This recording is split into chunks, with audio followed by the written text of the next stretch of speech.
inició su ministerio cuando tenía 30 años. No inició antes, porque a la edad de 30 años, en los tiempos de Jesús, se alcanzaba la mayoría de edad. A esa edad, el hijo era presentado ante la sociedad por su padre y le entregaba autoridad para encargarse de los negocios familiares. La segunda razón por la que el Señor Jesús inició su ministerio a los 30 años es porque, mis hermanos, según la ley judía, a esa edad y no antes, los sacerdotes podían comenzar a ministrar. Y Jesús vino a ser el gran sumo sacerdote del nuevo pacto, ese pacto que hoy rige, mis hermanos, para todos aquellos que quieren acercarse a Dios. La Biblia nos relata que ya con mayoría de edad, el primer gran paso que dio nuestro Señor Jesús fue el bautismo. Después de que Jesús fue bautizado, cuenta la Biblia que se abrió el cielo y el Espíritu Santo en forma de paloma bajó y se posó sobre él. Entonces se oyó una voz que decía: este es mi Hijo amado en quien tengo complacencia. De esta manera el Señor fue presentado, mis hermanos, por el Padre ante el mundo. Recibió la aprobación del Padre para encargarse de sus negocios y empezó a oficiar, a ministrar como el gran sumo sacerdote que nos limpia de todos nuestros pecados. A partir de allí es cuando empieza la obra ministerial de nuestro Señor Jesucristo, comenzando entonces a predicar con autoridad y a sanar enfermos. ¿Pero qué predicaba el Señor? Lo primero que nuestro Señor Jesús predicó fue: arrepentíos porque el reino de los cielos se ha acercado. Esta fue el primer mensaje de nuestro Señor. Pero cuando Él vio que ya sus seguidores se habían incrementado y que conformaban multitudes, entonces impartió esta gran enseñanza llamada las bienaventuranzas. El reino de los cielos que predicó Jesús y también las bienaventuranzas están estrechamente ligados. Las bienaventuranzas, mis hermanos, son 8 pasos que el Señor nos indica para entrar en el reino de los cielos y para alcanzar esa vida plena, esa vida abundante que tanto anhelamos los seres humanos. Todos queremos ser bienaventurados, ¿verdad? Todos queremos tener éxito, ser felices, que nos vaya bien, queremos prosperar. Pero en este mundo de tinieblas, la humanidad perdió el rumbo, mis hermanos, y busca la felicidad sin poder encontrarla. ¿Por qué? Porque buscamos de la manera incorrecta en el lugar incorrecto. Estos 8 pasos que nos da el Señor Jesús son como una escalera, mis hermanos. Todos son importantes, pero uno da lugar al otro, llevándonos cada vez más cerca a la estatura del varón perfecto que es Cristo Jesús, nuestro Señor y Salvador. Pero ¿cuáles son estas bienaventuranzas? La primera dice: dichosos los pobres en espíritu, porque el reino de los cielos les pertenece. Pero ¿quiénes son los pobres en espíritu? La sociedad considera pobre a una persona que tiene una gran necesidad económica, que no cuenta con el dinero o con los recursos suficientes para satisfacer sus necesidades básicas y sueña con salir de esa situación, ¿cierto? A esa persona se le considera pobre. Pero pobre en espíritu, mis hermanos, es en cambio la persona que siente una gran necesidad de Dios, que sabe que sin Él no es nada, no tiene nada y no puede nada. Pobre pobre en espíritu es la persona que anhela fervientemente la presencia de Dios en su corazón, en su familia y en su vida entera, porque le considera el más grande tesoro y la mejor herencia para sus hijos. Anhelar fervientemente la presencia de Dios es el primer paso hacia el reino de los cielos. La segunda bienaventuranza dice: dichosos los que lloran, porque serán consolados. ¿A alguien de los aquí presentes le gusta llorar? Creo que a nadie le gusta llorar porque el llanto está ligado al dolor físico o emocional.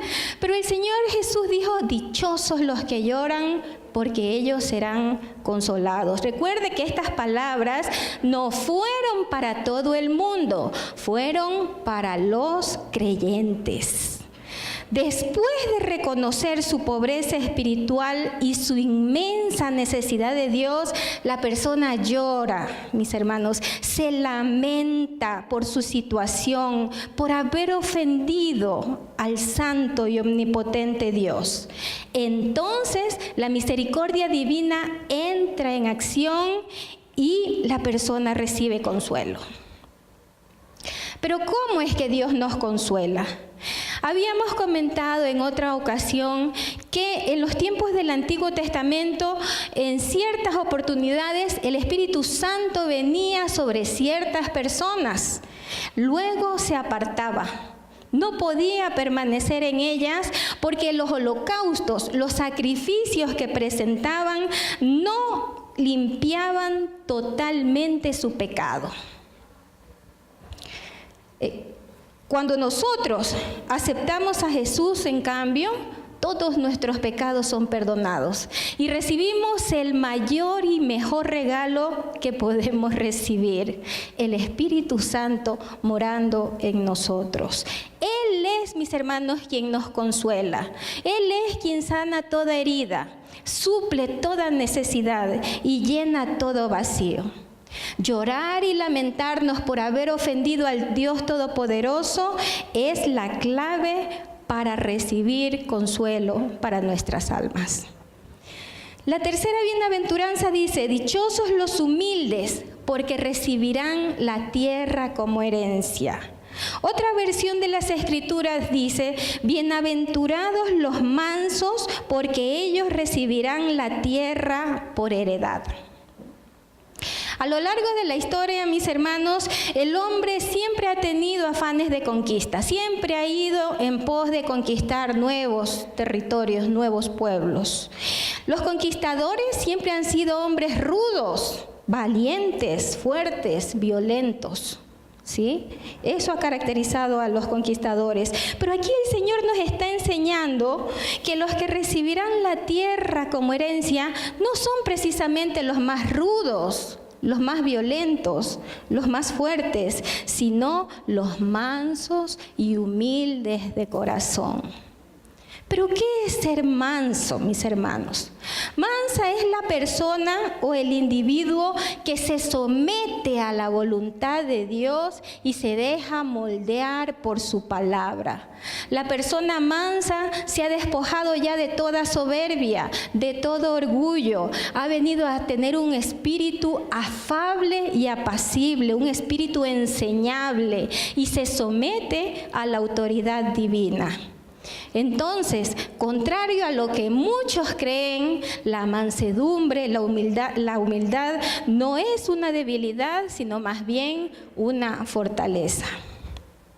En cierta ocasión, un reconocido evangelista estaba predicando en la calle y se dirigió hacia un hombre para llevarle la palabra de Dios. Este hombre resultó ser violento, se disgustó, se volvió hacia el evangelista y le metió un puñetazo tan fuerte que le rompió los 2 dientes delanteros. El evangelista se limpió la boca y le dijo: puedes romperme todos los dientes que tengo, pero permíteme que te hable para que así tu alma pueda salvarse. Esta actitud mansa y humilde del predicador trajo a los pies de Jesús a este hombre violento. En la naturaleza también podemos ver que siempre ha habido enemistad entre los lobos y las ovejas, mis hermanos. Las ovejas nunca han peleado, pero han ganado la batalla. ¿Por qué? Porque en todo el planeta habrán millones de ovejas, mientras que los lobos se están extinguiendo. La mansedumbre es muy poderosa. Un día el reino de Dios se establecerá aquí en la tierra. ¿Para qué? Para gobernar a toda la humanidad. Dichosos los mansos porque heredarán la tierra, ha dicho el Señor. La cuarta bienaventuranza dice, dichosos los que tienen hambre y sed de justicia, porque serán saciados. La mayoría de los seguidores de nuestro Señor Jesucristo eran pobres y vivían en zonas desérticas, en donde abundaba el sol, el calor, el viento, el polvo. Así que ellos sabían perfectamente lo que es tener hambre y lo que es tener sed. El hambre y la sed son necesidades que no se pueden reprimir, mis hermanos, y que una vez que se sienten, deben saciarse con la mayor urgencia. Por eso el Señor usó esta comparación para enseñarnos que las personas que llegan a este paso, a esta etapa, sienten la urgente y permanente necesidad de ser justificados ante Dios y de ser santos, puros y perfectos como lo es Él. El Señor Jesucristo fue el justo que pagó por nuestras iniquidades. Así que todo el que quiera ser justificado tiene que acogerse a la sangre que Jesús derramó en el Calvario. No hay otro camino, mis hermanos. Su sacrificio ha sido, es y será más que suficiente para limpiarnos de nuestros pecados. Por eso, dichosos los que tienen hambre y sed de justicia, porque serán saciados. La quinta bienaventuranza dice, dichosos los compasivos, porque serán tratados con compasión. La compasión, mis hermanos, o misericordia, es una virtud que lleva a las personas a sentir piedad por alguien que está sufriendo. Esta compasión o misericordia está estrechamente relacionada con el perdón, porque generalmente sentimos compasión por personas que nos deben algo y no nos pueden pagar, o por personas que no merecen nuestra compasión. Dios es misericordioso, mis hermanos, y Él desea que nosotros también lo seamos. Por eso Él ofrece una recompensa para aquellos que dan misericordia. Esta recompensa se entregará aplicando una ley espiritual, la ley de la siembra y de la cosecha. ¿Qué dice esta ley? Que todo lo que sembramos, cosecharemos. El que siembra escasamente, segará escasamente, pero el que siembra generosamente, generosamente segará. Así que si nosotros deseamos para nuestra vida, deseamos misericordia y perdón, antes debemos dar abundante misericordia y perdón a los que nos han ofendido. Un adagio popular muy conocido dice, perdonar es liberar a un prisionero y descubrir que el prisionero eras tú. Si analizamos este adagio, veremos que es muy cierto y muy profundo. Ciertamente el perdón nos libera, mis hermanos, de muchas ataduras y nos acerca más a Dios. Por eso, dichosos los compasivos, porque serán tratados con compasión, ha dicho el Señor. La sexta bienaventuranza dice, dichosos los de corazón limpio, porque ellos verán a Dios. Cuando la Biblia habla del corazón, mis hermanos, se está refiriendo a nuestra mente, nuestros deseos, nuestras emociones. A raíz de la caída de Adán y Eva, el corazón del hombre es por naturaleza engañoso y perverso, dice la palabra de Dios. De allí es de donde salen los malos pensamientos, los adulterios, los homicidios, los hurtos, la envidia, la mentira, el rencor, la soberbia y otros pecados que nos contaminan. Ahora, para evaluar a las personas, el hombre se fija en las apariencias, pero Dios se fija en el corazón. Por eso es que nuestro corazón, entendido como nuestra mente, nuestros deseos, nuestras emociones, deben ser transformados, reprogramados y vivificados mediante la palabra de Dios.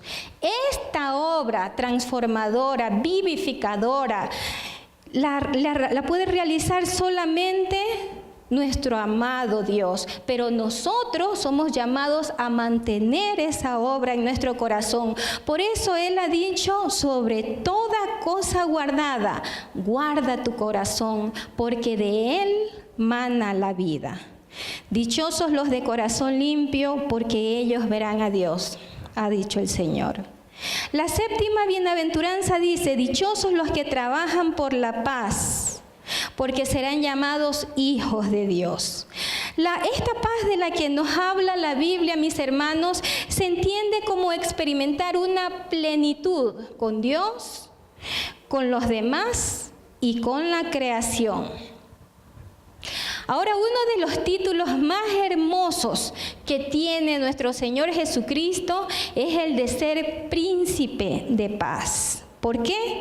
Por una razón fundamental, mis hermanos. La misión principal que vino a cumplir nuestro Señor fue la de reconciliar, la de traer nuevamente la paz entre Dios y los hombres. Pero no con espada, ni con ejército, sino con su Santo Espíritu. Hoy, gracias a nuestro príncipe de paz, tenemos paz con Dios los creyentes y somos considerados sus amigos.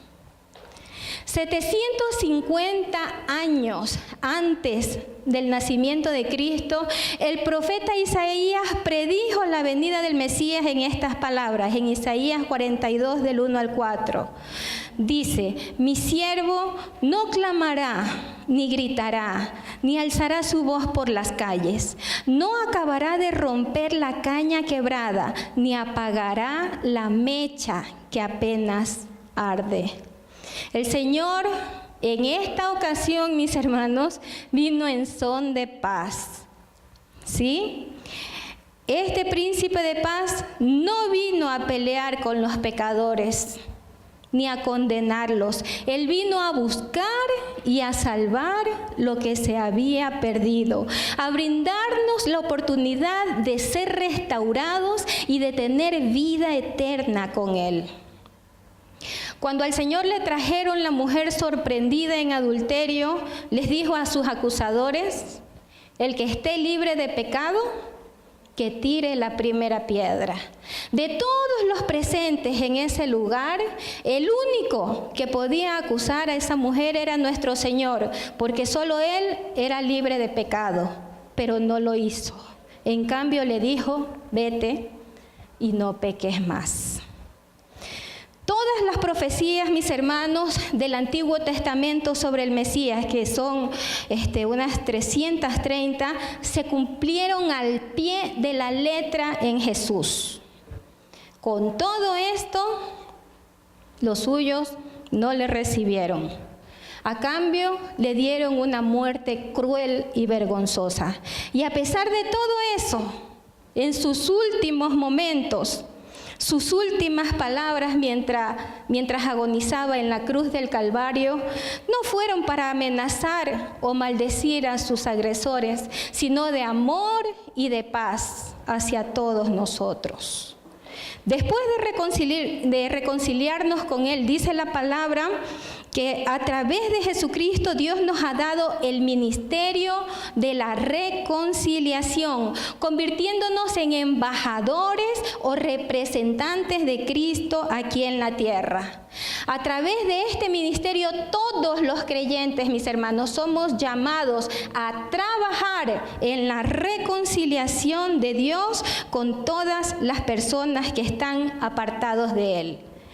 Y las personas o los creyentes que atendemos a este llamado, los que servimos a nuestro príncipe de paz, trabajamos por la paz y somos instrumentos de su paz. Por eso, al igual que Él, somos y seremos llamados hijos de Dios. La última bienaventuranza dice: dichosos los perseguidos por causa de la justicia, porque el reino de los cielos les pertenece. El Señor nos advierte, mis hermanos, que cuando lleguemos a este nivel de espiritualidad y servicio, seremos perseguidos. En Mateo 10:24 Jesucristo dijo: el discípulo no es superior a su maestro, ni el siervo superior a su amo. Si al jefe de la casa lo han llamado Belcebú, ¿cuánto más a los de su familia? Es decir, que si nuestro Señor Jesucristo fue humillado, fue perseguido, fue insultado, fue calumniado por su justicia, nosotros, sus siervos, tendremos que padecer las mismas cosas. Los creyentes, mis hermanos, sufrimos por causa de la justicia por una sola razón: porque el mundo ama más las tinieblas que la luz. Por eso, a pesar de que cuando el Señor Jesucristo estuvo aquí en la tierra, sanó a cientos y quizás a miles de personas, predicó sobre el amor y el arrepentimiento y perdonó a muchos pecadores, cuando Pilato preguntó a la multitud: ¿a quién quieren que les suelte? Ellos respondieron: queremos a Barrabás. Barrabás, un famoso criminal culpable de alborotamiento, asesinato y robo. ¿Qué tal? Hoy en día, mis hermanos, alrededor del mundo, cerca de 160,000 creyentes se convierten en mártires cada año. Muchos sentirán lástima por esas personas, pero ellos son bienaventurados, porque cuando el creyente valora su fe más que a su propia vida, está listo para entrar en el reino de los cielos. Dichosos los perseguidos por causa de la justicia, ha dicho el Señor. Seguir estos 8 pasos, mis hermanos, puede parecernos una misión imposible, pero Jesús nos demostró que sí se puede. Sí se puede. Si usted repasa un poco la vida y la persona de nuestro Señor Jesucristo, notará que Él es nuestro mejor ejemplo de pobreza espiritual, de hambre y sed de justicia, de humildad y mansedumbre, de misericordia y compasión, de pureza de corazón, de trabajar por la paz y soportar la persecución al punto de entregar su vida a cambio de un puñado de pecadores. ¿Qué ganó con todo eso? Bueno, nuestro Señor Jesús llegó a ser realmente dichoso y bienaventurado. Nadie como Él, pues el Padre le exaltó hasta lo sumo y le dio un nombre que es por sobre todo nombre, y hoy y por la eternidad habita y habitará a la diestra de Dios Padre Todopoderoso. Al igual que nuestro Señor Jesús, mis hermanos, todos nosotros podemos ser dichosos y bienaventurados, pero tenemos que dar pasos de fe, tenemos que tomar decisiones. Tenemos que permitir la obra transformadora de Dios en nuestras vidas. El varón perfecto nos mostró el camino, mis hermanos, y nos hizo más que vencedores. Él nos dice hoy: esfuérzate y sé valiente, no temas, no desmayes, porque Jehová tu Dios estará contigo en donde quiera que vayas. Amén. Bendito sea el Señor. Iglesia Cristiana Dos Hemisferios. Contáctanos al 343-1658 o al 099-8308-192. Encuéntranos en Facebook como Iglesia Cristiana Dos Hemisferios.